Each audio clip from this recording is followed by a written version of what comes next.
So if it's real or fake, Golden Greek Taurus, the giant goon, Dickoff, El Toro, the grunt brothers too. The wild Samoans got something crazy going. They're gonna be going after you. Wrestling tonight. Everything is bigger than life. Wrestling tonight. Rock and roll and wrestling tonight. Flying drop kick, suplex. All right, ladies and gentlemen, welcome back to Wrestling Tonight. And this is actually our first show of 2020. Everything, we tried to schedule a couple shows, but they fell through. So as always, I am your hardcore host, Mad Dog Butch. Joining me today is, for the record, third time on Wrestling Tonight. He holds the record for the most times appearing on Wrestling Tonight as of today. None other than from Comic Experience Sci-Fi, the Q. How's it going? Just let you know, I'm going for 16. Hey, it may happen. I'm going for 16. All right. Flair, I'm coming for you.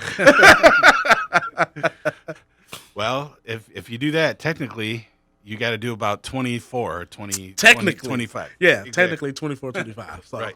Yeah. So, as always, even though you are a third-time guest, we still present our guests with a gift. Oh, wow. I still get gifts. Look at this. So, you will be today receiving the 2010, the year in wrestling, Pro Wrestling Illustrated from 10 years ago, along with a fold-out thingamajigger of trading cards from, I believe, around that same year. Your favorite Undertaker is there also. So, thank you very much for being back on the show. And today we are going to... This is amazing. Okay. Be talking about, not so much anymore, but back around this time, Right. years and years and years ago, it was considered Bunkhouse season.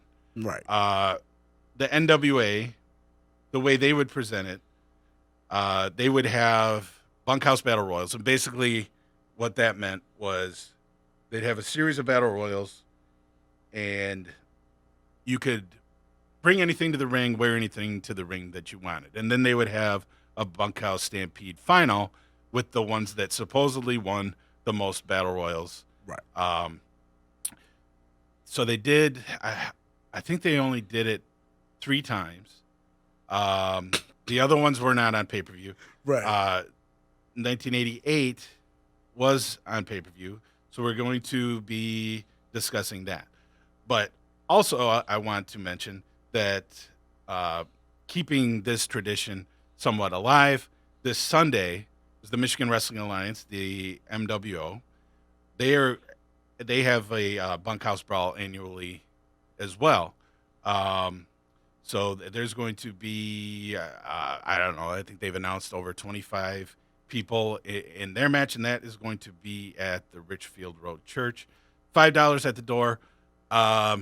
I'll have to check on the start time, but some of the people participating in that, the Bunkhouse Brawl, should be calling in periodically throughout the night. So, so we got that. We are going to review the Bunkhouse Stampede from 1988, and not WWF.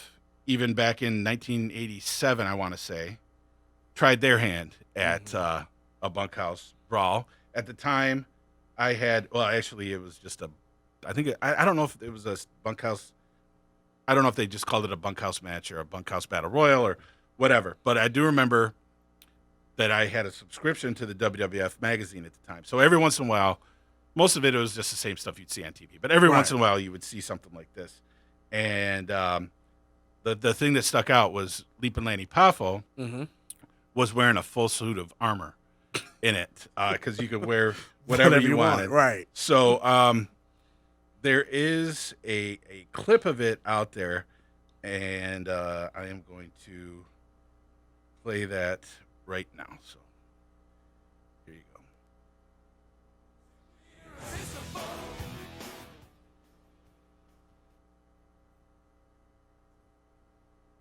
Ladies and gentlemen, the Bunkhouse Battle Royal.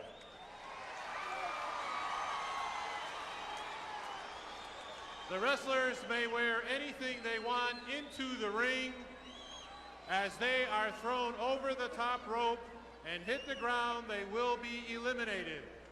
The last wrestler left in the ring will be declared the winner and win $50,000. I don't think Lee Berlanti can see too well when that faceplate is down.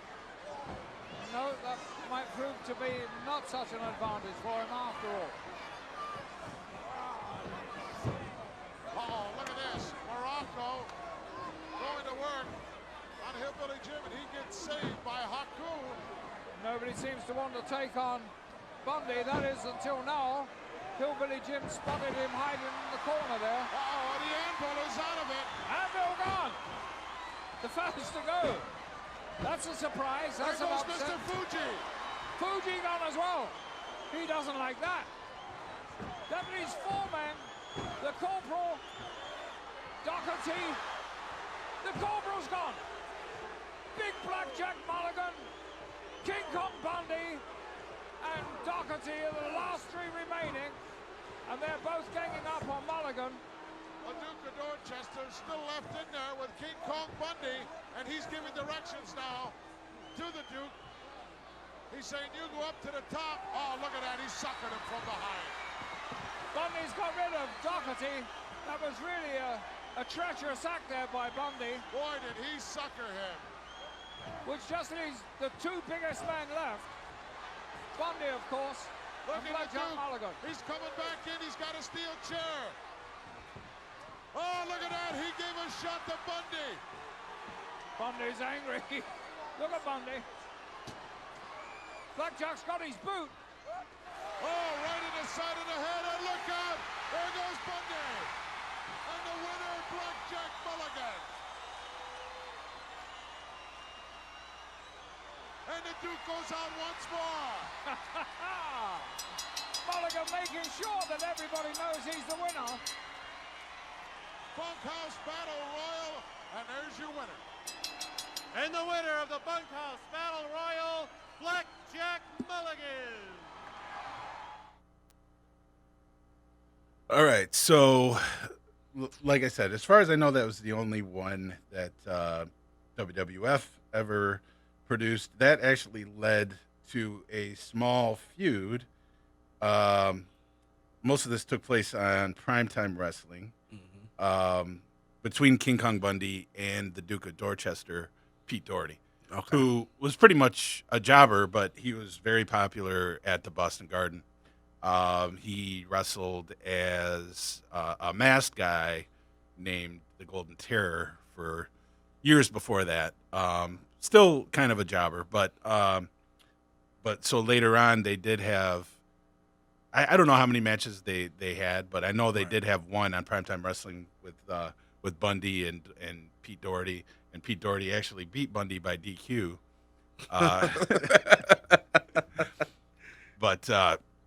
So anyway, yeah, Blackjack Mulligan coming up with the victory there. He wasn't around too long that last run that he had there, but it seemed like they were going to give him a big push off the bat. But at that point in his career, he really couldn't move around a whole lot. Right. So let's get into the Bunkhouse Stampede for 1988. So the two previous ones, 86, 87, Dusty Rhodes was the winner. Yes. This is the first one that was on pay-per-view. Okay. Like I said. Yep. So let me just play. I believe this was from maybe 87. I'm not sure if this is from 87 or 88, but anyway, it is Dusty Rhodes promo for the Bunkhouse Stampede. So, Okay.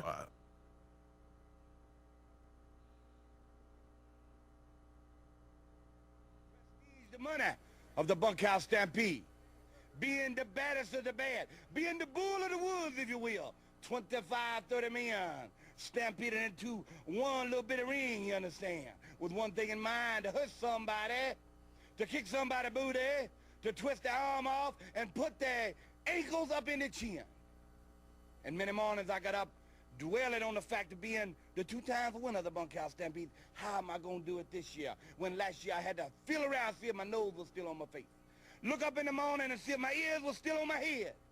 My eyeballs in this socket were playing steady on my mind.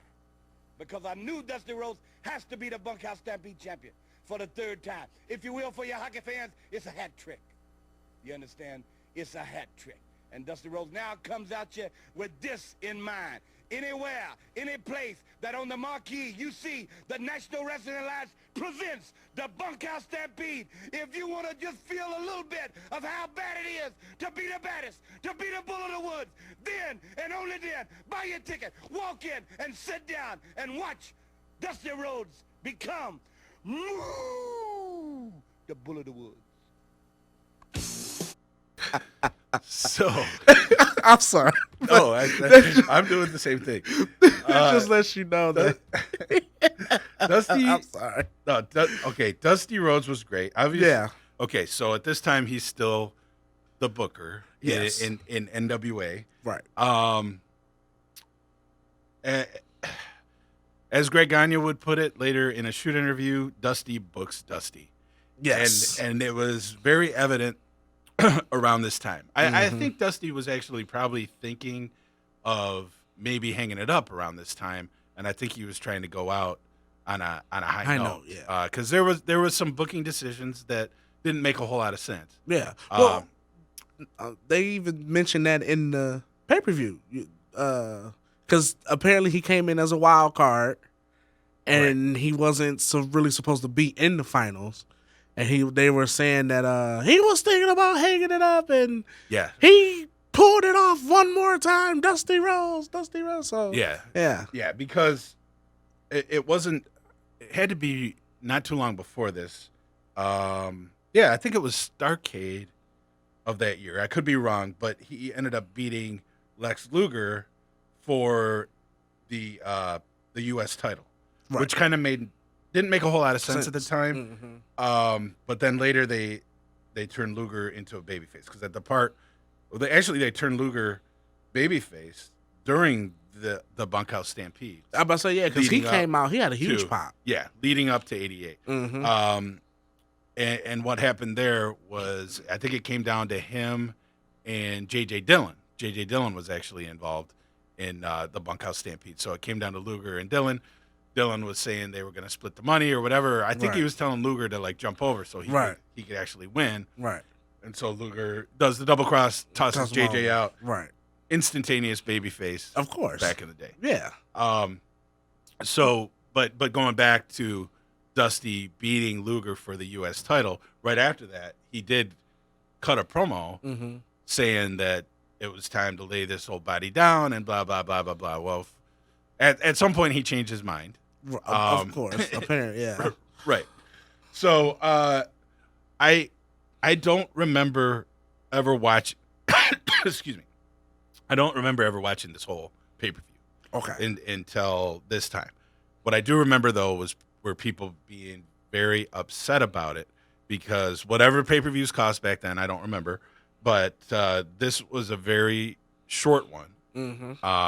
Possibly, I'd have to check into it, but it could be one of the shortest wrestling pay-per-views of all time. People were upset with the results of it, which we'll get into. But so for some reason, there was a dark match that they did not show, and the match only ended up going like 15 minutes. This pay-per-view barely was what? 2 hours? 2 hours. It was like a minute 53. I mean, hour 53. I'm sorry. Yeah. So why they cut this? I don't know why. I don't know why. Especially, Sting is kind of starting his career babyface push in here. Yeah. You could tell they're building him up for bigger things. So the dark match was Sting and Jimmy Garvin, I believe, defeated the Sheepherders, who later would go on to WWF as the Bushwhackers. So like I said, I don't know if I didn't really look for it. I don't know if footage of that match exists, but I don't think it does because I couldn't find it. So yeah, for whatever reason, you would think that they would want to put that on there, but they didn't. So Right. You would think. so ultimately, we get what 4 matches altogether. Yeah, it was Barry Windham and Zabisco.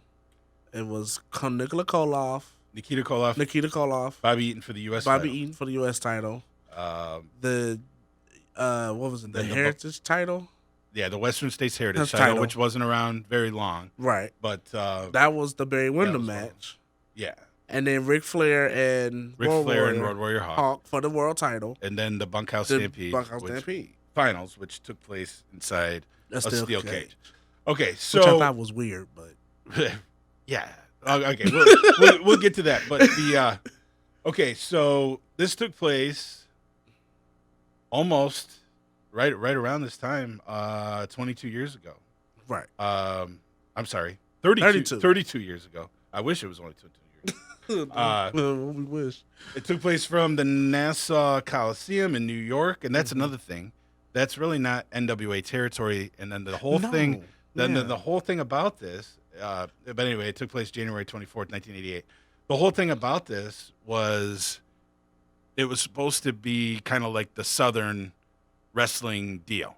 Yeah. I remember like the first promo that I saw about it, and I did find it on one of the other shows, but I couldn't find it isolated, so I didn't play it.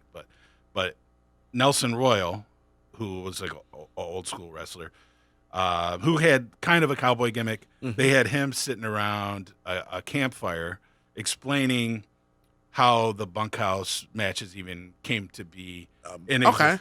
Okay. So basically their explanation of it was when the loggers were all, working and they'd all be in the bunkhouse, that, if 2 guys got into it, they just fight right there in the bunkhouse wearing whatever they had on and blah, blah, blah. And if other guys got involved, then that's just the way it was. It was like a big brawl. So that was the explanation for it. So picking New York to do the finals in really didn't make a whole lot of sense. No, doesn't go with the whole theme of the bunkhouse brawl. But exactly. So, so our announcers are Tony Schiavone. Yeah, who was in the ring. Oh, yeah, I'm sorry. Yeah, he was the ring announcer. He was the ring announcer. Our announcers are Bob Cottle and Jim Ross, a young Jim Ross. So I thought that was funny. I'm sorry. But so the first match, the television title match, Nikita Koloff versus one of my all-time favorites, depending on which day you ask me, Beautiful Bobby Eaton, along with Jim Cornette. Beautiful Bobby Eaton. Yes, with Jim Cornette. Now, on paper, at the time, Nikita Koloff could go. Bobby Eaton, one of the greatest of all time, in my opinion. On paper, this could have been a great match. It could have been. I remember they had a match previous to this where I think it might have gone like 45 minutes on TBS, and basically the whole thing was rest holds. And that one actually had an ending, I believe. It had some kind of schmaz ending, but I remember like being so disappointed with it. Like Bobby just kept putting Nikita back in like a head scissors throughout that whole match. And I think this one was the wrist lock, right? Yeah, he kept putting him in like a hammer lock. This match was way better than that other one. I will say that. Really? Yeah. So yeah, I mean it goes a little bit back and forth. They tried to do like some scientific stuff in the beginning. Then it breaks down to punching each other. And I will say this, at one point Bobby Eaton gets thrown into the post, and I think he was one of the best ever to do that. If anybody ever watches Bobby Eaton matches, look for that. Whenever he got thrown into the post on the outside, it was he really sold it better than just about anybody else.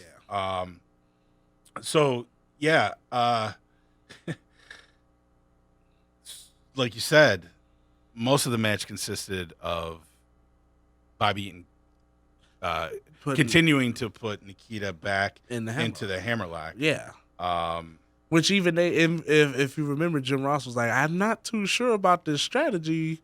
Nikita Koloff is one of the toughest that come. I've never ever seen him submit. So why would you do that? And it's like, Right.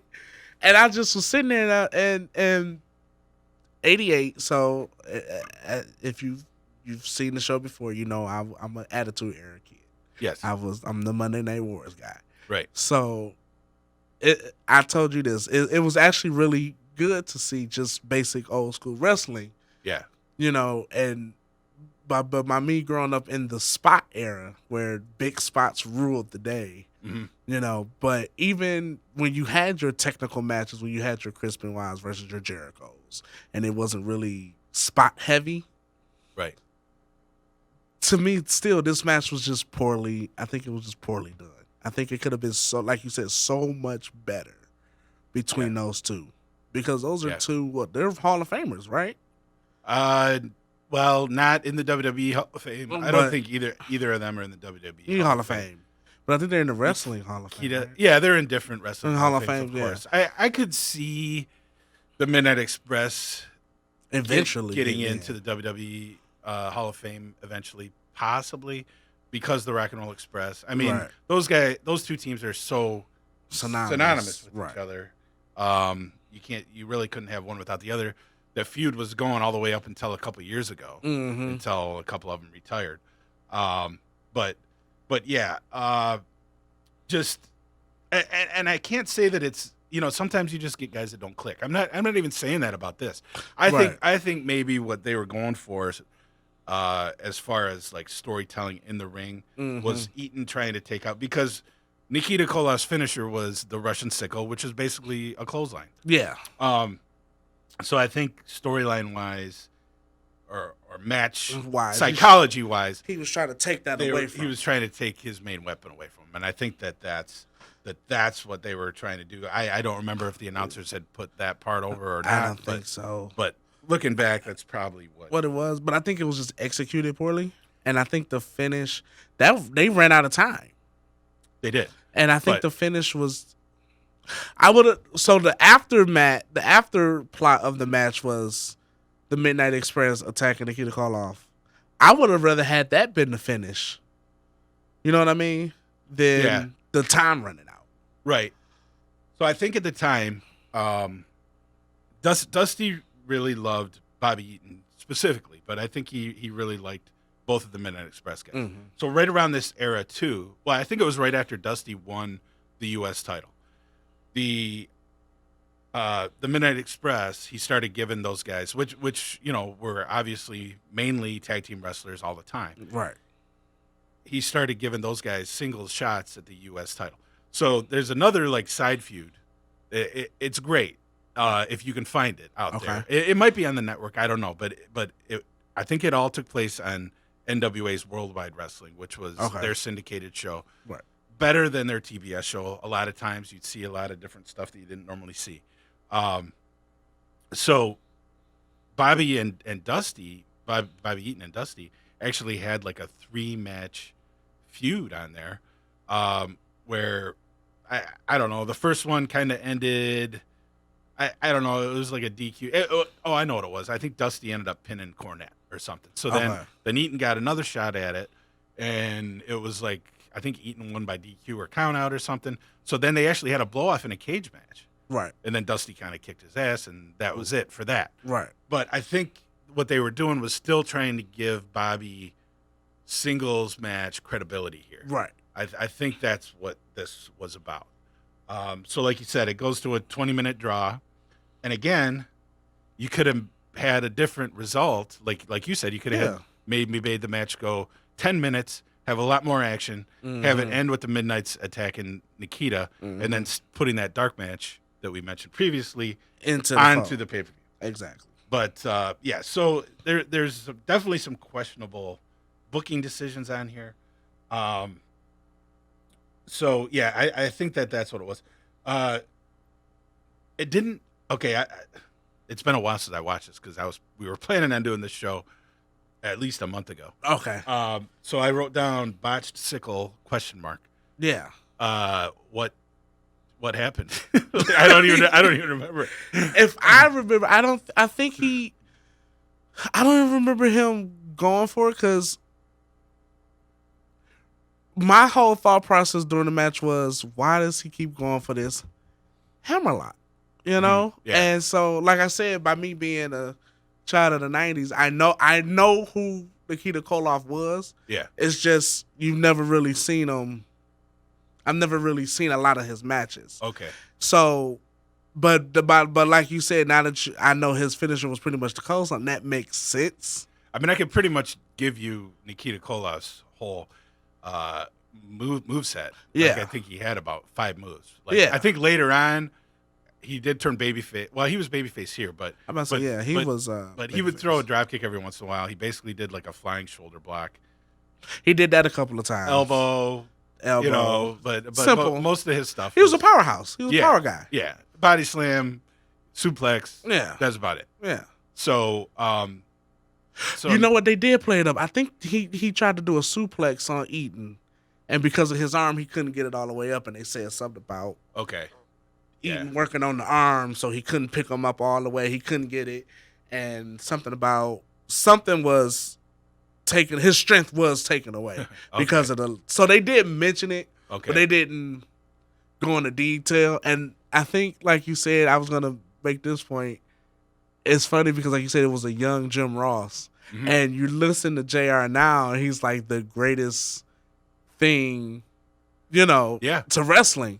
But you look at him then, and it's like, I didn't even recognize him. Now, if you ever go back before Jim Ross was in NWA, he like toned it down big time because he started out in Mid-South, Right. which tried to go national as the UWF, Universal Wrestling Federation. So Jim Ross used to just scream, go crazy. I mean, it was entertaining, Right. but it was, but he just did it all the time. Right. So he and I liked that version of Jim Ross. Okay. So this version of it, I thought was a little bit too watered down, but that's kind of what he did the rest of his career. Obviously, WWF didn't want him screaming all the time, but he kind of found his balance when he got to. Yeah, he did. I mean, every once in a while, he would still overdo it. He would still, but not like. I mean, if you ever go back and watch any of that Mid-South stuff that when he was the announcer, you'll be surprised. Yeah. I mean, he just would literally go insane. Like one thing that sticks out of my mind is I think Terry Gordy or somebody. Oh, one thing that used to happen to him all the time is like those guys would always take his chair because he was just sitting in a folding chair. Right. They'd take his chair and use it on the other guy, and he would just go insane. Right. Just be like, Terry Gordy's taking my chair, and like just go crazy. Right. But I mean, I did like that version of Jim Ross. Okay. I mean, UWF was a whole. Mid-South was kind of a different animal. They'd have short matches, but they were like Action. all out action. Yeah.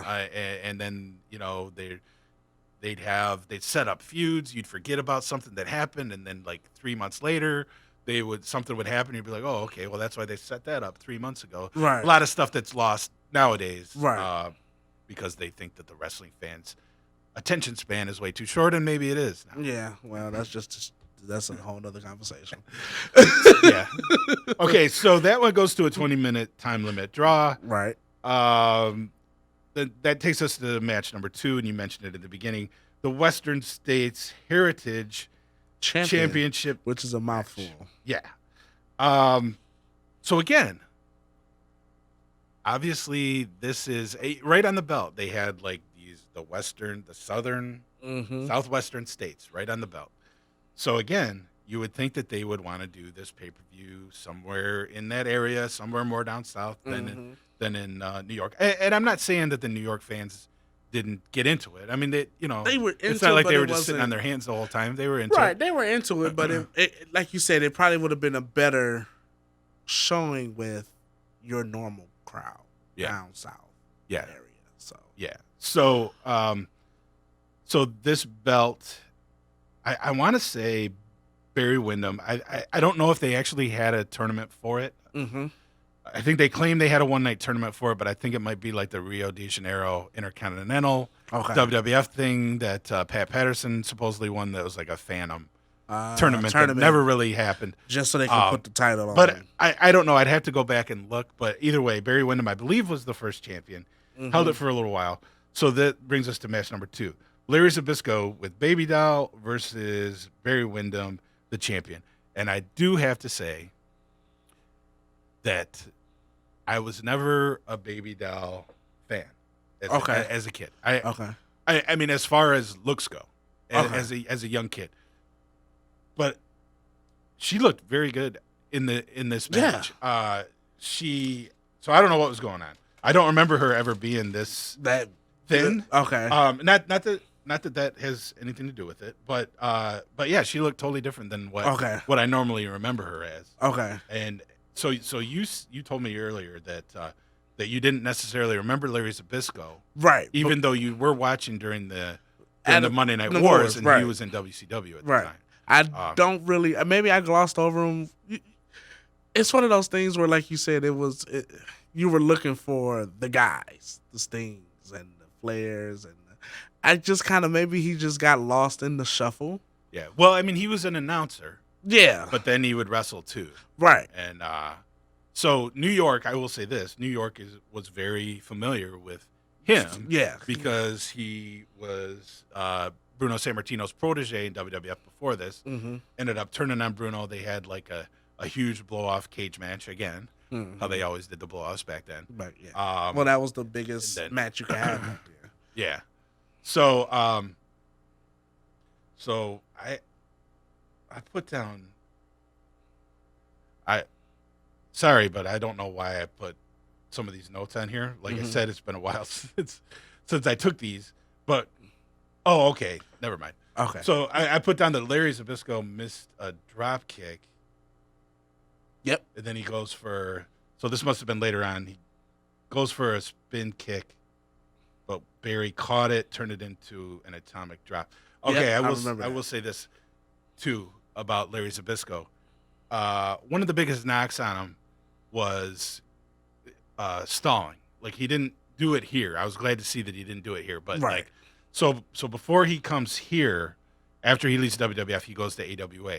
Okay. And he's a pretty big heel there. Okay. And he's actually married to Vern Gagne's daughter. Oh, okay. Or was. I don't know if he still is, but so he was married to her, so he stayed there for a while. I don't remember the circumstances of him coming to NWA. He didn't really do a whole lot, but at least he changed up his style because I don't think that stalling style. I mean, it used to piss people off, and that was the purpose of it, right? In AWA, but I just don't think that would have worked not here. No. It would have been a different kind of heat. I mean, yeah, the crowd would have really probably tried to get a piece of him here, as opposed to when he was in the AWA. But so I was glad that he didn't do that. Then I got written down that he had a. Oh yeah, okay, this was kind of a weird thing. Larry Zbyszko had Barry in a leg lock, and Barry was like rubbing his forearm, kept rubbing his forearm in his face. Yeah. So you don't really see that much anymore. No. I thought the match, to me, honestly, I thought that was the best match on the card. I don't know if you agree. I thought it was well done. I think, I agree because honestly, I always liked both of these guys. Right. And like you said, I mean, it's more of the old school style wrestling where you don't have, it's not about the big, huge spots. So I thought this was really, if you break it down, two guys in their wrestling prime just going out there and having a kick-ass match. Exactly. I mean, really. So, yeah, actually, Wyndham, he went for an enziguri. So I don't know if he missed it or not. Then I have missed. So that wasn't something that normally you would see Barry do. Right. Barry, I can't remember if I put him in my top 10 of all time or not, but at this time, he definitely would have been. He was one of my favorites for a long time. I think he stayed around a little too long. Well, they tend to do that. But he went back and forth so much, too. Yeah. Because he's Blackjack Mulligan's son. Mm-hmm. He goes to, when I first started watching it, basically he comes to WWF not out of nowhere, but as far as I knew, out of nowhere. Right. Him and Mike Rotundo pretty much win the belts immediately. Mm-hmm. And I was not a fan of babyface Barry Windham. Looking back now, I am, but at the time I didn't, because they booked him not so much in WWF, but when he went back to NWA, he was always like the babyface that was getting involved in everybody else's business, and it just that was rubs just you. like that was just like his role. Yeah. So when he finally, not too long after this, he turns heel against Luger because they were tag team champions. Joins the Four Horsemen. That run with Barry as one of the Four Horsemen, I think, was fantastic. One of the greatest runs. I mean, I was just a huge mark for that. Yeah, that was. So I say that's really what to me is. Well, that's where I know him from. But yeah. So then he goes to WWF for a short time as the Widowmaker. Mm-hmm. Going to get seemingly a huge push because his promos, he's immediately talking about Hulk Hogan and getting title shots at Hulk. And it seemed like they were going to. Didn't stay around very long. Was gone again. I think he had some family issue. I mean, then I think goes back to the NWA, goes back again to my timeline could be wrong. Goes back to WWF again as like the stalker. Probably goes back to the NWA. Goes back again during the Monday Night War era because WWF tried to do an invasion angle of the NWA. So the Rock and Roll Express was there, Barry Windham was there. And so that was like one of the last things I remember Barry doing in the WWF was getting squashed by Vader. And then I actually think I remember that too. Yeah. So then I think he goes back to WCW and is one of the West Texas Rednecks. Okay. Which sort of rejuvenated his career, but it was just at that point, he was getting bigger. Yeah. He was starting to look more like Blackjack Mulligan, slowing down. So, but at this point, Barry was definitely one of the top guys in the business. Zabisco was probably up there too, but just a different style. Right. But these two, yeah, they had a good match, and I'll agree with you. I think this was the best match of the card as well. So then they brawl outside. Yep, brawl outside for a little bit. They kept going to people wearing Michigan University shirts. I don't know if you noticed that. They kept going to crowd shot. I didn't. A few times they went to different people and they were wearing Michigan sweatshirts. So the referee, so then the referee gets knocked down. Yep. Classic, and then Baby Doll hands Larry the shoe. Yep. Hits Barry. We don't see that a whole lot anymore. That was like a thing that they used to do a lot back in the day. Yep. So Larry wins the Western States Heritage title with the shoe. Yep. And he hides it like in his thigh. Yeah. As the count instead of throwing it back out, he hides it like in his thigh, and the ref counts, and then he gives it to her, and she like puts it back on. She's like, "Yay!" Yeah. I thought that was well done. Yeah. So Larry has that belt, and I want to say that was it. I think Larry held that belt until he went back to AWA. Okay. So I'm pretty sure that's how it went. So I think there was only like the two champions. I think Barry and Larry were the only two guys that had it. That's a belt where it's like, it's a mouth. First of all, it's a mouthful. I don't even know who came up with that belt. I'm sure Dusty Rhodes, but I think that was just where when you come up with belts like that, like to me, like the $1 Million Championship or like the light heavyweight title, it's like you're like, I got a lot of talent, and some of them deserve belts. Yes, but I can't give them all the main belts. So let's just make up this belt and give them a title. Like that's exactly what it was. Yeah, and it's like 30 years from now, when you got people like me, it's like that was the first time I had ever heard of that championship when he came out, and I was like, the Western Heritage, what? I was like, somebody just pulled that out of their butt right there. Yep. Well, that's exactly what it was. And yeah, so Barry had been challenging Flair, possibly the best worker on the roster at that time was Barry. So I think they were just throwing him a bone Yeah. to give him that belt. Barry always kind of had a belt in there, like they had U.S. tag team titles at one point, and I think him and Ron Garvin were the champions. Now I do remember those. He belts. had the U.S. title later. Mm-hmm. Flair has gone on record saying that I think right before he left with the whole Jim Herd thing, Flair did not want to lose the belt to Luger because he didn't think he deserved it. Yep, I know that. He wanted Barry to win it, and I think he said he would have dropped it to Sting too. Yeah. I think he said those two guys. It was on deserved Sting it. and Wyndham. Mm-hmm. Yeah. So a lot of people think, including myself, that that Barry probably should have won. He did win a different version of it after Flair took the belt to WWF, and then they kind of redid the NWA belt. He did win that version of the belt, but it's not the same. The belt, it wasn't the same. No. And but my thing was, like you said, and that just goes back to Luger, because is it just something about Luger? Because every company he's been to, they try to push him, and he just doesn't get over, and no one thinks he's deserving of anything. Like, that's not the first time that's happened. It happened in NWA. It happened when he went to WWF, and then it happened when he went back to WCW. Well, they did put the title on him. They put the title on him, but no one felt like. It's just I don't know. I can't explain it. It was like he was the guy for NWA. Luger was the guy that they wanted to be. They expected to be the next Hulk Hogan, or their version of Hulk Hogan. Right.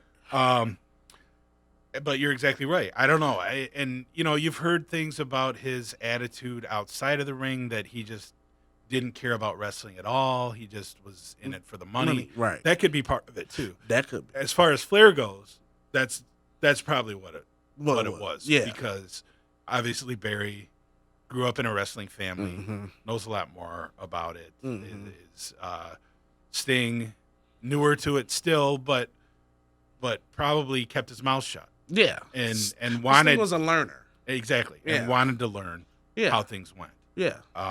So that's probably why he felt that way. Yeah, but Sting, obviously, was with the Jarretts. So he was a learner. He just grew up and learned, and like you said, kept his mouth shut. Yeah. And just followed directions. Yeah. But I just don't get it. I will say this: I was not a Luger fan. I thought he was, and even other wrestlers, even Barry Windham, who was kind of saddled with the task to train Luger in Florida, said that it was just so mechanical in the ring. He just couldn't loosen up and just make it flow naturally. Right. Looking back now on some of Luger's matches, he looked like a technical wizard, compared to I guess what we've come to know, and some guys that have gotten pushed over the years or just whatever. I mean, it's just like a whole different style. Right. But I believe I think it was the Halloween Havoc pay-per-view that we reviewed. He had a match with Brian Pillman. Yeah. And it looked like he was calling the match. Okay. And I was shocked at how good that. And I think we might have even said that ended up being the best match on the card. At the time, I know I would have crapped all over it. Okay. And Brace Beamer would have crapped all over it. Right. But looking back now, and some of the matches that he had with Flair, but Flair and him had matches. I mean, they were married to each other. Yeah, they had matches for years and years. That was one of Flair's major opponents was Luger. Right, and that might have been a thing too. It's Flair might have been thinking, hey, the fans have seen this match so many times. If he wins it, then what are you going to do? We're just still going to have the same match, but it's going to be me chasing him for the belt. And right. I mean, that might have been too. I think really what it boils down to though is probably his attitude. I think more than anything outside of the ring, because you hear so many people say that at the time he had a bad attitude. He just didn't care. He was just there to get a paycheck. I can see that. Well, I've heard that. So, all right. So this brings us to match number 3. And I must have skipped over. Oh no, I didn't. Okay. So this is Road Warrior Hawk versus Ric Flair for the World Heavyweight Championship. Which I was so shocked that I'm sorry, but I felt like once you see Ric Flair on the card, you're like, all right, yeah. And then he going against Roman Hart, which I had said earlier, I kind of felt like it was weird that they would book him in a world title match. Like, I understand. You're saying it, you thought it was weird that they booked Hawk in a Yeah, world title match? in the world title match. Like, I guess I get it, but I don't understand. Like, normally, like I said, I could be wrong because of the era I grew up in. Normally, you don't see when you see tag teams or people going in a group that's going for a world title, it's just the alpha male in a stable. Like, do that make sense? Yeah. Yeah, like, it's just like, okay, Triple H is the guy that's going to be the world champion. You two are the tag team champion, and we're going to push this guy as the next big mid-card guy. Yeah. You rarely see them say, okay, Matt, you're going to win the Intercontinental title, and Jeff, you're going to win the European title. Like, it rarely happens. Right. So when I seen it, I thought it was weird. Mm-hmm. It did take place somewhat frequently back then. Okay. A lot more frequently than later on. I want to say that started maybe the year before or maybe even 2 years before, when the NWA would do a tour throughout the summer called the Great American Bash Tour, which I think the WWE's They do the pay-per-view. Pay-per-view. Okay. Yeah.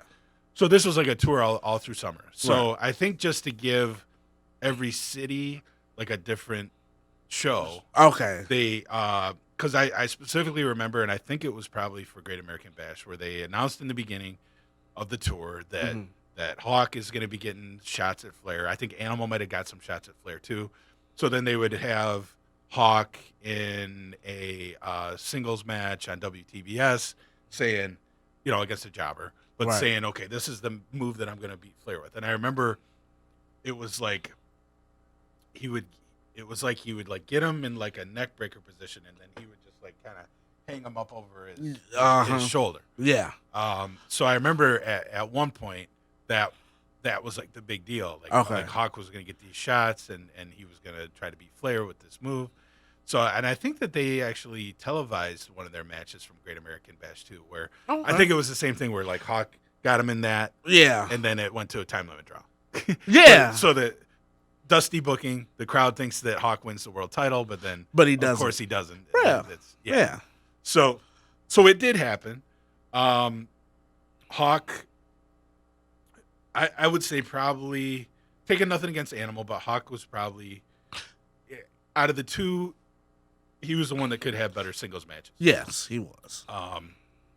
Just the way he did stuff, and that guy. I mean, there's no denying that guy's charisma either. No. I mean, his charisma was just Well, off the charts too. right. And we'll talk about it later, but even in the Stampede final, because Animal was in the finals, and I think everybody else it worked for him because everybody else was just in there. Mhm. Like, do that make sense? Yeah. Like, when you were saying Hawk was the better singles competitor, you could tell Hawk, like, Animal needed Hawk. Hawk didn't really need Animal. Yeah, that makes sense. Yeah, I could see what you're saying. And, and it was like they always tried to book, and the reason for that is they always tried to book Animal as more of like the tough guy. Yeah. And Hawk was kind of more the technical. I mean, it's weird that you say that about either of those guys, but he was more of the technical. Because they're both powerhouses. Singles finesse guy. Right. Yeah. So let's see what I got written down for this one. I want to see if you caught something that I caught too, but go ahead. Okay, so what I wrote down was Hawk controlled most of the match until Flair hit him with a groin shot. Yep. Then Flair takes over for a while. Flair gets him in the figure four. He reverses it. So you missed it. Okay. If you go back and watch the match, Hawk is either he comes down wrong or something, and it's the right leg. But then Flair attacks the right leg for like 2 minutes. And then he gets Hawk in the corner and starts attacking the left leg. So it throws Hawk off because Hawk was limping with the right leg the whole time. and then okay. he gets in the corner and Flair starts attacking the left leg. So then he has to change the limp and everything. It was so funny. I thought I was the only one that noticed it. But when you go back and look at it, you'll notice it. Like he's grabbing one leg, then like Flair gets him in the corner, and then the way Hawk turned, Flair couldn't get to the right leg, the leg that he had been attacking. Oh, So then he started attacking the other leg, and Hawk has to change up his limp and everything. It was really? It was hilarious. Okay, yeah. I didn't, if I did catch that, I didn't write it down. Yeah, it was hilarious. I said he's attacking the wrong leg. Hey, it happens. It happens. I just thought it was funny. So I have blood written down. Did they both bleed, or was it No, just, it was Flair. just Flair? It was just Flair. Okay. Then I have written down that so Hawk went for a clothesline. Did he go off the top rope? Because I have clothesline / ref bump. It was, and that was a weird one too because he went for Flair. I think he was just trying to clothesline Flair, but the referee was standing there because Flair had was about to hit him with another. No, because right after that, Flair hit him with a low blow. Okay. Because he hit him with two. Yeah, he did. Yeah. So after Hawk knocked down the ref, Flair hit him with another low blow. Okay. And then Hawk started taking control of the match again because the ref was down for a while. Because after that, Hawk hit him with something. And J.J. Dillon A chair. came in with the Okay, chair. I do have this written down. Yeah. JJ chair shot. Didn't phase him, of course. Yeah. No effect. No I effect. have that written down. No effect. No effect. And then, so then Flair. Well, Flair gets the chair. Well, what happens is Hawk starts choking out J.J. Dillon through the ropes. Flair picks up the chair, and he's pretty much just waiting for Hawk to turn around. But Hawk can't turn around until the ref gets in the ring. Okay. So the ref's like taking his sweet time getting in the ring. So as soon as the ref gets in, Hawk turns around, and Flair just hits him with the chair, and obviously DQ win for Hawk. But he kicked out at some point. I have here that Flair hit him with a chair, and then he kicked out. And now the one chair shot I remember was Flair hitting him, and the ref seen it.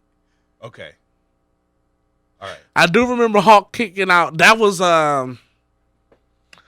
when Flair had control. That 2-3 minutes when Flair was in control. Yeah. He came off the top and hit him with the double axe handle.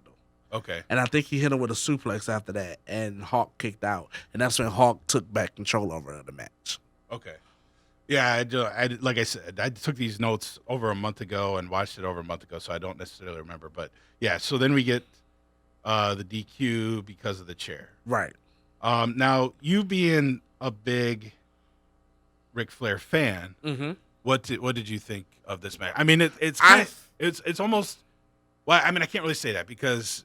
But for like a big muscle guy like Hawk, like Luger, it was kind of or Nikita, it was kind of the standard match that Flair would have with one of those guys, right? Back in the day. Back in the day, and it goes to show you that I don't know if you ever remember. Did you ever see the Bret Hart Shawn Michaels rivalry DVD? Yeah, and remember how they said they were trying to convince Vince that two small guys could run the company, could be the face. Yes. And to me, that's what Flair kind of was, even though he really wasn't that small, if that makes sense. Like, Flair was the small guy back then. Yeah. And I kind of felt like it was overplayed of his... I felt like he could have had a better match. I felt like I understand that Hawk was the power, but I felt like they overplayed his cowardness with the whole, whoa, wait, hold on. Okay. Because every 2 minutes he was doing that. Yeah. And I felt like that was overplayed. I felt like for him to be the world champion. Don't get me wrong. We know he's the dirtiest player in the game. He's been saying it since the beginning of time. We understand that. But I felt like it must have been another Dusty Rhodes booking because I felt like for Flair to be the world champion, even though you are the dirtiest player in the game, you still should have some kind of... You're the champion for a reason, if that makes sense. Do that make... Like, trying to get where I'm coming from? Yeah. I just felt like the match was poorly. I understand what you're saying. Yeah. But there was something that used to exist back then that doesn't exist so much nowadays, and that is what they call a chicken shit heel.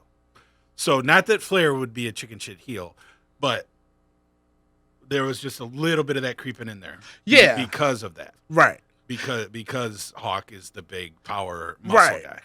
So yeah. Just I mean, it was a way just to get heat.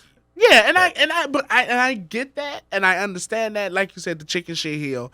That I mean, it makes sense, and we've had, like you said, it's not as relevant today, but we've had a couple of them, and it's kind of like, oh, I hate the fact that he's the guy that gets out the ring and waits for a minute, Yeah, like I would say the closest thing we've had to that maybe in the last so many years is maybe like a Miz. Yeah, and or right, something. and I was gonna say that, like the Miz when he had his run, Right. but I just felt like this match could have been so much better with those two in it.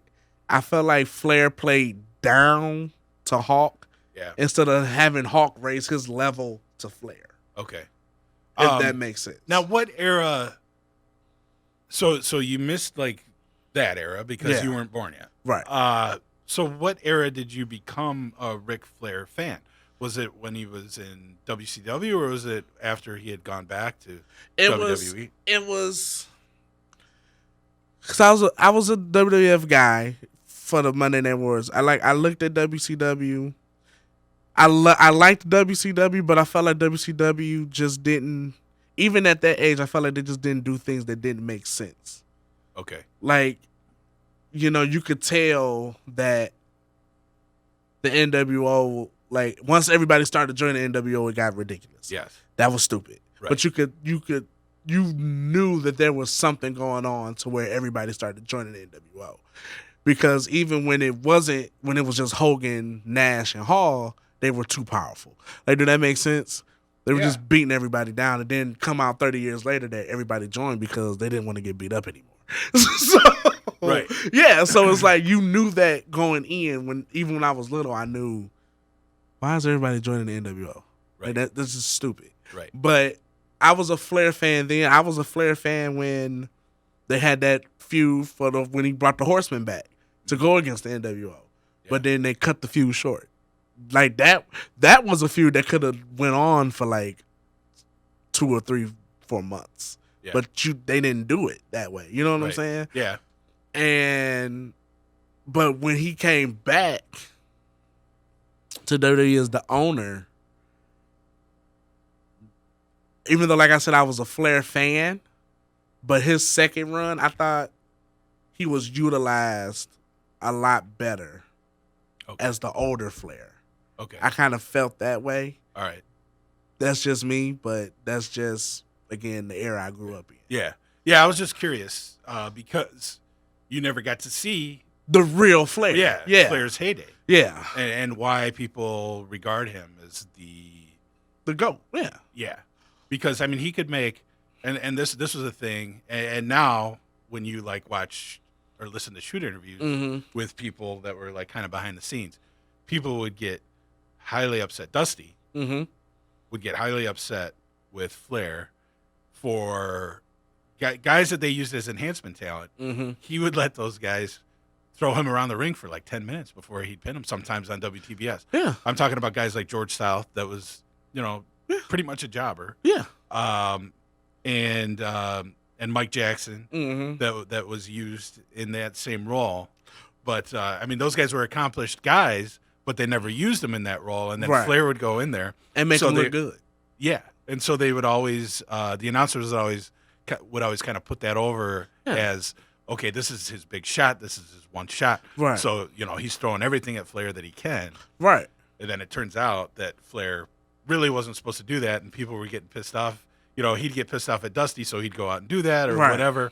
And so. But I give you a perfect example of why I understood as in this generation why Ric Flair was considered the GOAT. When I always say when you can, and not saying this is not saying much, but I always say at the age that Ric Flair was still wrestling, like when he was in TNA, if you can go out and still have the best match on the card at that age, Yeah. It just lets you know that that's just talent. There's nothing to it but talent there.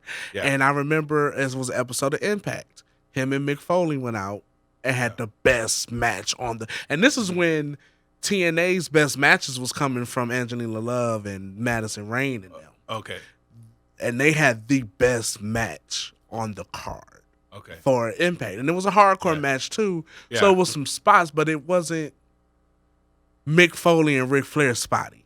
Okay. Because they were both up in age and they wasn't really trying to do all that, but it Right. was the best match on the card. Yeah. And Ric Flair, that interview that got Jim Ross fired the first time because Flair was drunk, Yeah. when he mentioned TNA and Mick Foley was on the panel, he said, we tore it down twice. Yeah. Yeah, we tore it down to SummerSlam and in that shithole TNA. And that was the match he was talking about. Oh, okay. Yeah.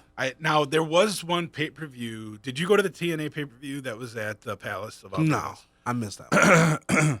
Yeah, Foley, even at that age, ended up like jumping off some speaker. Like you wouldn't have been able to see it if you weren't there. Right. But him like setting it up, and I was with Brace, and we're like, what is he doing? He can't jump that far. I mean, it was like a way into the ring, and I think he missed, but still, it was like, I was like, oh my god, he's still doing that stuff. But all right, let's talk about the main event, match number 4, the Bunkhouse Stampede cage match finals. So, to win this match, you actually got to throw your opponent out of over the top of the cage or through the door. Yep. So there was 8 guys? It was Dusty Rhodes, Road Warrior Animal, the Barbarian, Ivan Koloff, Lex Luger, the Warlord, Arn, and Tully. Yep. So 8 guys. 8 guys. And again, you wear whatever you want into the ring. I mean, most of them were just wearing regular clothes. Well, some of them did bring weapons, didn't they? Because they had they had them belts, the weightlifting belts, which came in handy from Dusty. Yeah, who kind of whooped everybody a little bit. So watching this again, I think what it was what they were trying to do here with the whole Bunkhouse Stampede deal was in the territories they would kind of have, again, when they'd want to put a belt on a guy or give him credibility, they had belts called like brass knuckles titles. So like all these guys that were like kind of considered like the tough guys, you know, maybe not like way up there as like the technical guys like a Ric Flair or like a Tully. Well, Tully was in it, but like a Nick Bockwinkel type, right, or something like that. You know, these guys were like considered probably the tough guys for that era. So that's why they end up so supposedly, and I'm pretty positive that it was a work that these guys did not really win all these Bunkhouse Stampedes to get them there. Right. But either way, these are the 8 guys we have. And they go at it for a while before anybody gets thrown eliminated. Out. Right. So the first guy that gets thrown out eventually is Ivan Koloff, which was by Animal. Right, but I mean Ivan's up there in age at this point. Right. And I think he was bleeding too. I mean, he was pretty much everybody. He was the first one to get cut. He was the first one to bust open. Dusty busted him open on the cell. Yeah. So pretty much almost everybody ended up bleeding, didn't they? Everybody except Luger. Okay. I mean, Dusty ended up bleeding from the arm because they were like hitting him with the weightlifting belt and poking him with the buckle. Yep. So he was bleeding from the arm. Koloff was bleeding from the head. Arn Anderson was bleeding from the face. Tully was bleeding. I just thought it was weird that you had to throw your opponent. I know. Like going back and watching that, it was like, how do you think you're going to make that look good? It was so obvious when they were about to start fighting to get over the cell because they would climb out. And I'm like, how do you explain them climbing up the cell when the only way to lose is to get eliminated? So wouldn't you think you would think everybody would just stay on the ground? Right. I don't get it. I don't understand why I was in a cell. Yeah. So, yeah, this match is hard to judge. I mean, basically, it's a battle royal. It's hard to judge a battle royal. I mean, it was just kind of like a big cluster. Yeah. mean, throughout the whole thing, and then guys would periodically get thrown out. I wrote down Dusty F-bomb. I don't remember that, but I don't. obviously there was an audible F-bomb Yeah. from Dusty at some point. At some point. Um, Like even the way Dusty eliminated the I'm sorry, I'm drawing a blank. let's see. The warlord. Okay, well, next I have. Okay, yeah. No. The next eliminations were Warlord went out the door along with Animal. Yeah, they went out together. It was what's the other guy's name? All right. We're going to have to take a break here. Okay. And because I have somebody on the phone calling in. Okay. So here we go. Basher, What's happening? what is going on? Oh, just sitting back and watching the show. You guys are doing a fantastic job. Oh, well, thank you. I I appreciate I that. appreciate that. I mean, you're making the best out of what the Bunkhouse Stampede, right? I mean, kind of speaks for itself. Have you ever seen that? Have you ever watched that pay-per-view yourself? It's been years. Okay. Years. Yeah, I don't think I had ever watched it until now. I think I'd seen the highlights, if you can call them that. Yeah. Right. But yeah, this one is definitely one of the most infamous pay-per-views of all time, I would say. Yeah, well, for sure. And I missed the first part of the show, so I don't know if you guys touched on it. I'm sure that you did. But the whole point, what I remember about the Bunkhouse, pay-per-view was that was the catalyst for the creation of the Royal Rumble.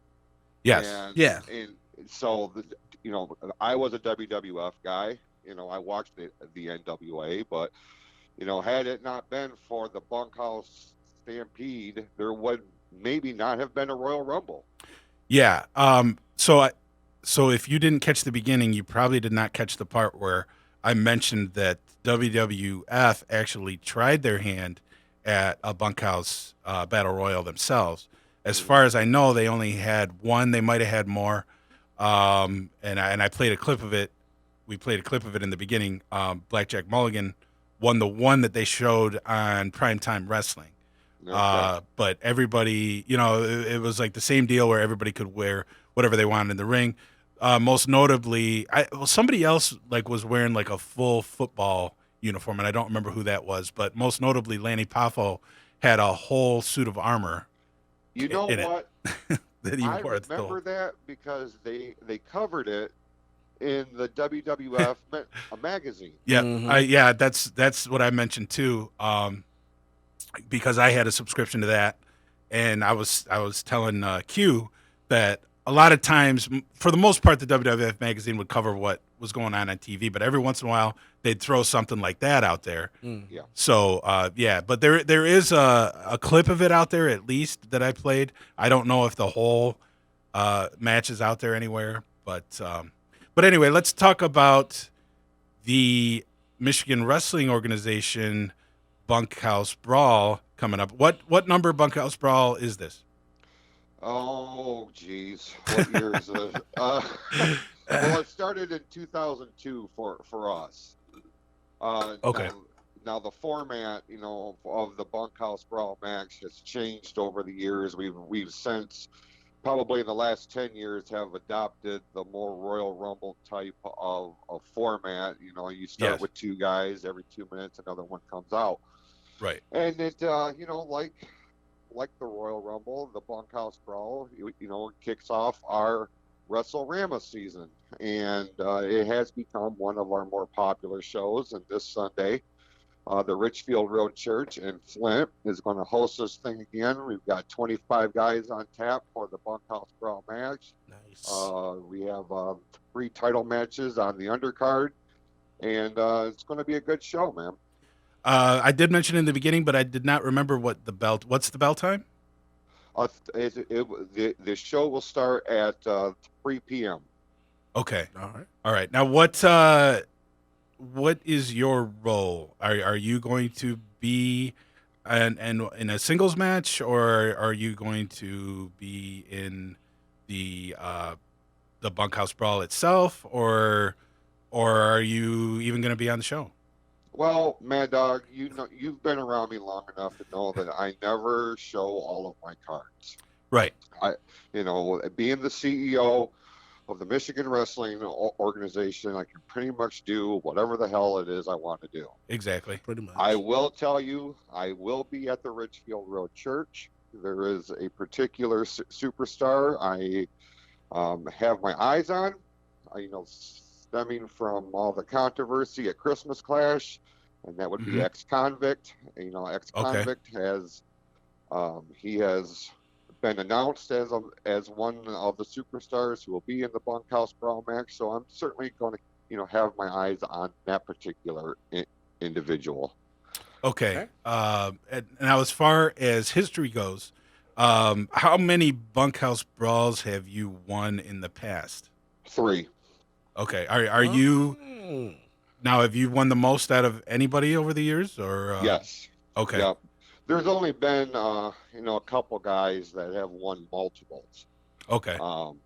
I have won 3. That remains the record at this point.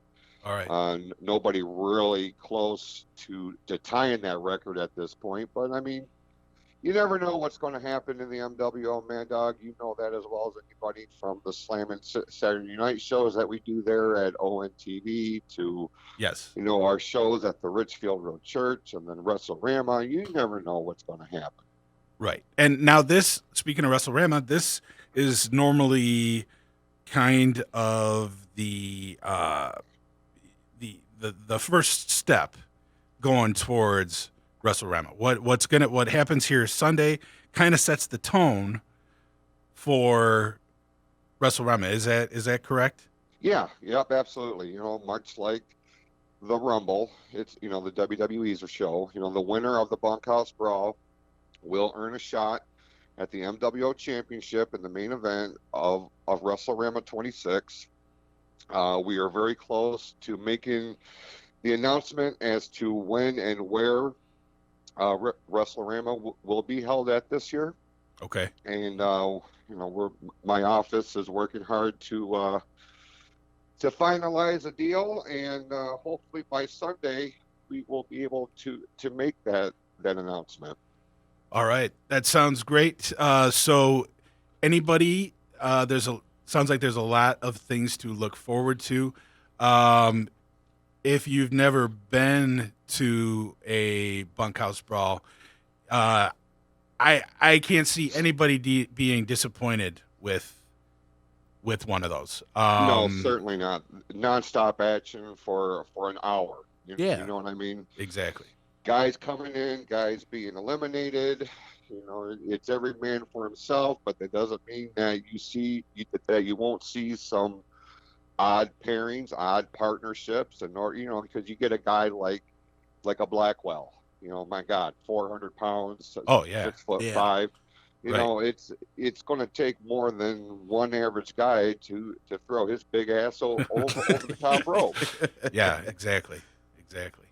Now, just as far as history goes, well, I mean, actually, I'll just ask you flat out, because I don't know. I've been in a couple Bunkhouse Brawls myself, but I never did ask.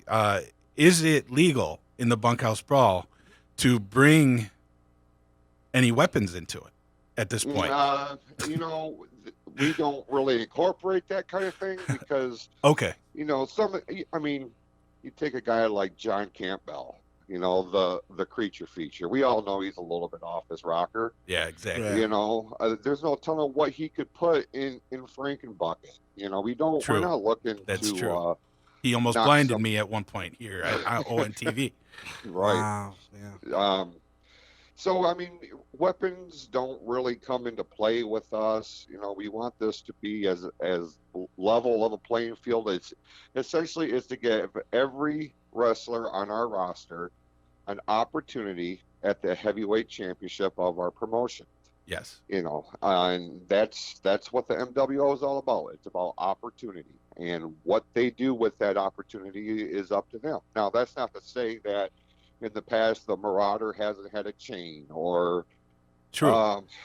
brass knuckles or anything like that. I mean, they do Right. come into play, but it's not something that we're like, hey, go ahead and bring anything that you want, because I mean, there could be two.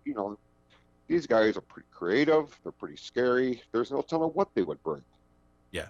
Exactly. Right. Exactly. All right. Thank you for calling in. If, like I said, if anybody has never witnessed one of these, definitely go check it out. Only $5 at the door. 3:00, Absolutely. the Richfield Road Church in it. Not is it Burton or It's Flint. It Okay. has a Flint mailing address, but it's right on the border of Burt. okay? All of the information is available on the MWO's Facebook page. You just look for at MWO Wrestling, and it's family friendly, and the fans ages 5 and under are free, so it's very affordable to bring the whole family out. And we promise there will be something for everybody, and you will enjoy the show. All right, sounds fantastic. And I will probably be there myself. Are you?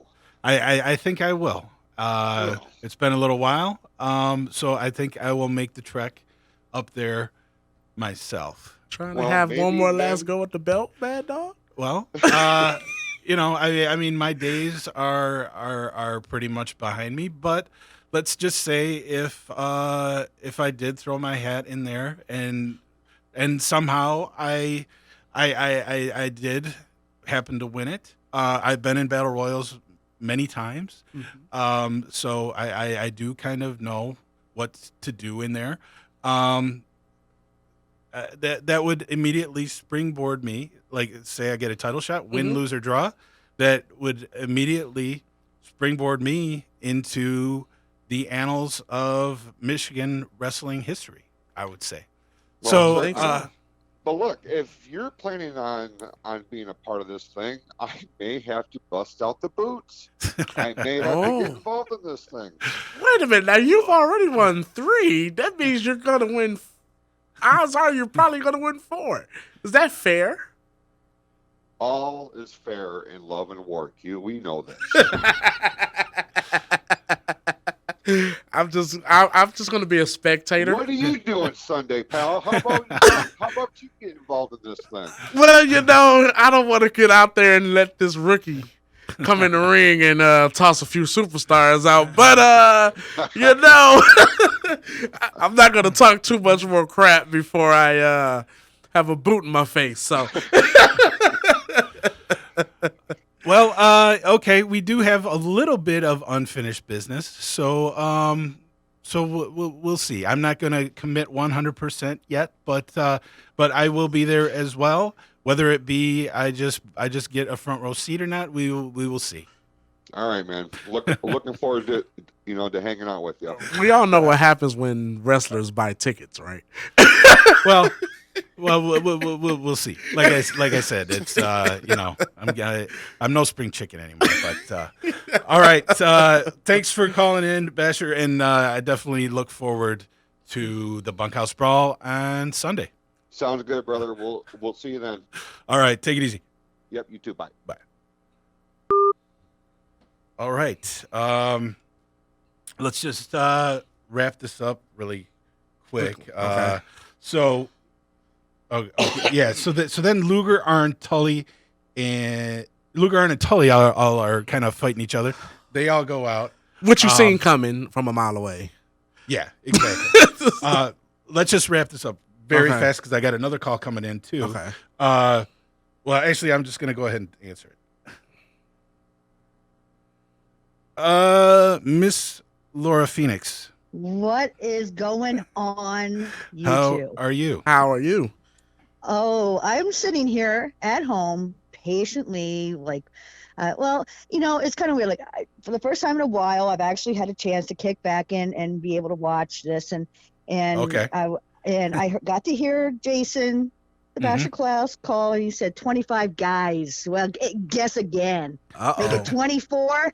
And the one bad ass biatch in the MWO is making her return at the Bunkhouse Brawl. All right. Now, is this exclusive for this show right now? Yes, it is. This is the announcement right here. This is the announcement. After being gone for, oh my goodness, for the better part of 6 months, I'm finally ready to come back, and I'm fully planning on becoming the #1 contender for the MWO championship. Okay, well, this helps me make my decision because I'm kind of on the fence, but I will say that I will probably sit this one out then because you and I have been involved in some battle royals and bunkhouses before, but I'm glad you said it. I think you hit me harder than anybody else that I've ever been hit by when I did an interview with you here at ONTV on the Doghouse segment before, and I don't want any more of that. After that, though, what did we learn? You don't back talk me. Well, ever. Well, that's true. I did learn my lesson, and there will be, like Basher said, 25 other people. So I think even if I do that, I could still probably avoid you. Maybe not. You never know, because you guys know this as well as I do. When you go into the Bunkhouse Brawl, the draw is random. It is random. When you're walking in that building on that day, you don't know what number you have. That's true. How many bunkhouse brawls have you been involved in? Let me think here for a second. How many brawls have I been in? Yes. I don't know. I've been hitting the head a little too much. I want to say I know how that is. It's been at least maybe 5, if not more. Okay. I know since Havoc and I came back, just him and I, the original time, I made the decision to get into the Bunkhouse Brawl on a regular basis. Okay. All right. And it was kind of like a situation where, like, after years of being a manager, I really wanted to get into that ring and compete on a full-time basis. That was what that was leapfrogging into. Okay. Now, are you the only female that's ever participated in the Bunkhouse Brawl? I don't remember. I've seen a few of them, and I've been in a few of them, but I don't necessarily remember them. I don't want to say yes or no to that situation. I think Jade, okay, who is also a Michigan, she's a former MWO champion. Well, not like top champion, but she had held a belt here and there. Okay. But I believe she was involved in a Bunkhouse Brawl in some form and fashion. Okay. But as far as females in amongst the battle royal portion, I think I am like maybe the only one. Okay. All right. So do you have anybody specifically that you would like to target in the match? Well, she said you. Besides me. Somebody honestly, I know this looks like a target. It's been a while, like for myself, being a part of the MWO, that I don't have any specific targets per se. Okay. And all is fair in love and war. Exactly. As Jason put it, all is fair in love and war. Right. And when at the end of the day, will I make it to the end and go on to WrestleRama 26? Who knows? But you best be sure I'm going to give it one hell of a chance. I'm going to do whatever it takes. All right, and I know you will. Thank you for calling in, and like I said, I will be there one way or the other. I might just be watching you from the front row. I'm gonna convince him to get in the match. So I will see you Sunday. Absolutely. We'll see you guys on Sunday at Richfield. All right. Take it easy and good luck. All right. Thanks. Talk to you guys soon. All right now. Bye. Bye. All right. So let's just wrap this up real quick. So Luger, Arn, Tully, all go out the door together. I'll look out the door. Dusty. Oh, okay. So it ends up Dusty and Barbarian. Yeah. Yeah, and at the very top, they're battling it out of the very top. Dusty starts hammering with the bionic elbows. Yep. and gives them a good 2 bionic elbows, one to get them over the gate and then one to get them off the gate. And Dusty pretty much gets booed out of the building. Pretty much. So that was That was Bunkhouse 88. That was pretty much it. Yeah, that was Bunkhouse 88. Not too long after that, Dusty is gone as Booker because he books an angle where so the cable network's kind of getting on them about the violence, so they want them to tone down the violence. Okay. So Dusty books an angle on the TBS show where the Road Warriors, when they came in with those giant spikes, they end up unscrewing the Road Warriors end up turning heel. They unscrew one of the spikes and ram it in Dusty's eye. Wow. Dusty bleeds all over the place. Dusty pretty much immediately gets fired as Booker, goes to WWF, and that's where he ends up with Sapphire and the polka dot deal. Which pretty much everybody knows it's a rib, even though Bruce Pritchard denies that. Yeah, it was a rib. It's a rib. Yeah. Virgil was named after Dusty Rhodes, whose real name is Virgil Runnels. Yeah. That was a rib on him, too, because he was like basically their only competition at the time. He was the Booker.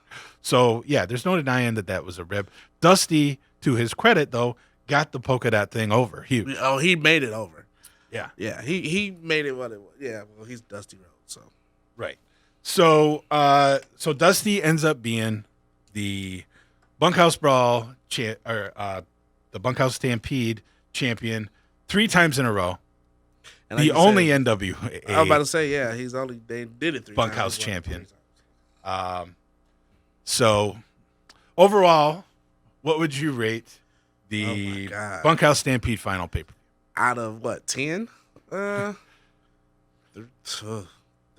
4. Really? That low? Yeah. I agree with you. I mean, how can you do that? The length of it itself. Yeah. You only do 4 matches. One of them ends in a time limit draw. Not a whole lot of action in that one. Nope. Like we said, the Wyndham Zbyszko one's good. The Flair and Hawk was good for what it was. The main event was just kind of a. It was. If it was anything other than, but like you said, that's what they did back in the day. Every match had to conclude in a steel cage. Yeah. So that everything got blown off in the steel cage. Yeah. Much. So right. that was a poor decision, but Dusty Rhodes booking and him winning was Dusty Rhodes booking. So exactly. So if it wasn't for the Spike deal with the Road Warriors. I think Dusty Rhodes would have probably been on his way out anyway. Yeah. Again, like Greg Gagne said, Dusty books Dusty, as evident by this. But hey, Dusty at least got to call himself the Bull of the Woods for 3 times. The three times. Exactly. Do want to mention really quick. Excuse me. Astronomicon is coming up this weekend at the Wyndham Gardens. Yep, the Wyndham Gardens in Sterling Heights. We'll be there filming. So if you guys want to come out, we'll be there. Are you guys going to be there all weekend? I think just Sunday. I want to say Sunday.